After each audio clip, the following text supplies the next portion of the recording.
প্রথমত হচ্ছে সমুদ্রগামী জাহাজ যাদের ন্যূনতম ডেট ওয়েটেজ টন মানে এটার যে ধারণ ক্ষমতা 5000 DWTর ঊর্ধ্বে তার আমদানির ক্ষেত্রে আরোপনীয় সমুদ্রয় মূল্য সংযোজন কর অব্যাহতি প্রদান করা হয়েছে। আজকে ক্যাবিনেটে এটা ডিসিশন হয়। এই ক্ষেত্রে ক্যাবিনেট মনে করে যে এইটার অব্যাহতির মাধ্যমে বাংলাদেশের প্রাইভেট সেক্টর বা পাবলিক সেক্টর বোথ সেক্টরের থেকেই আরও বেশি করে সমুদ্রগামী জাহাজ প্রকিউর করা হবে, কেনা হবে, এবং যেটা আমাদের ইন্টারন্যাশনাল মানে ফরেন ট্রেডের ক্ষেত্রে এটা খুবই আমাদের জন্য হেল্প করবে।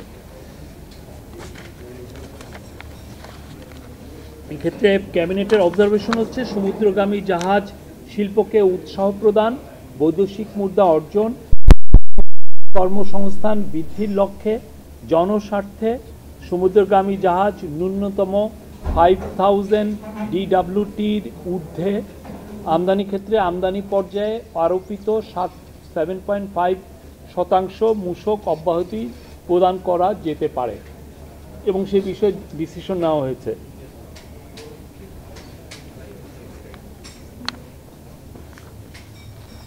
আর আরেকটা ডিসিশন ছিল হলো ফিলিস্তিনি জনগণকে গণহত্যা ও নিষ্ঠুরতম বর্বরতা থেকে রক্ষার লক্ষ্যে নিউ ইয়র্কে অনুষ্ঠিত UN high level international conference for the peaceful settlement of the question of Palestine and the implementation of the two state solution শীর্ষক সম্মেলনে মাননীয় পররাষ্ট্র উপদেষ্টার অংশগ্রহণ সম্পর্কে উপদেষ্টা পরিষদকে অবহিত করা হয়।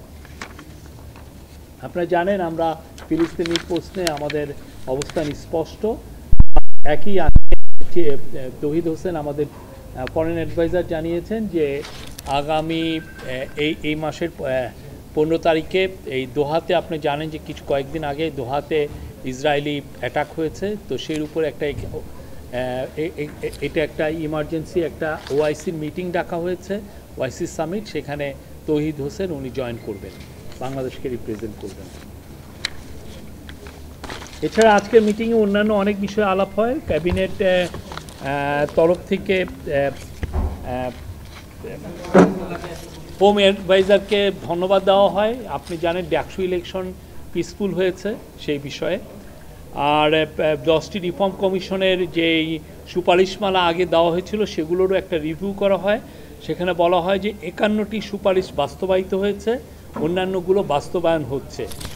আর শ্রম মন্ত্রণালয় থেকে শ্রম অ্যাডভাইজার জানিয়েছেন যে 82টি শ্রম সংস্কার কমিশনের যে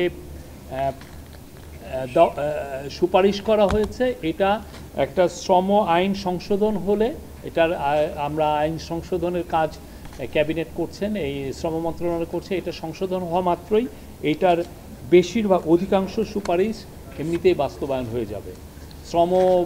আপনারা জানেন শ্রম মন্ত্রণালয় নিজের থেকেই অনেকগুলো রিফর্ম করেছেন, যেটার সাথে আমরা খুবই নিবিড়ভাবে ILO ইন্টারন্যাশনাল লেবার অর্গানাইজেশনের সাথে আমাদের শ্রম মন্ত্রণালয়, আমাদের special envoy on international affairs Lutfey Siddiqui, তারা নিবিড়ভাবে কথা বলছেন এবং সেই অনুযায়ী অনেকগুলো রিফর্ম আমরা অলরেডি করেছি। এবং গত বছর আপনারা জানেন একটা বড় অ্যাচিভমেন্ট ছিল একটা 18 পয়েন্টের একটা চুক্তি করা, এটা ত্রিপাক্ষিক চুক্তি। এবং এই অনুযায়ী আপনি জানেন গত বছরের থেকে এখন থেকে প্রতি বছর লেবার শ্রমিকদের যে বেতন কত % বাড়বে সেটাও একটা ডিসিশন হয়েছিল।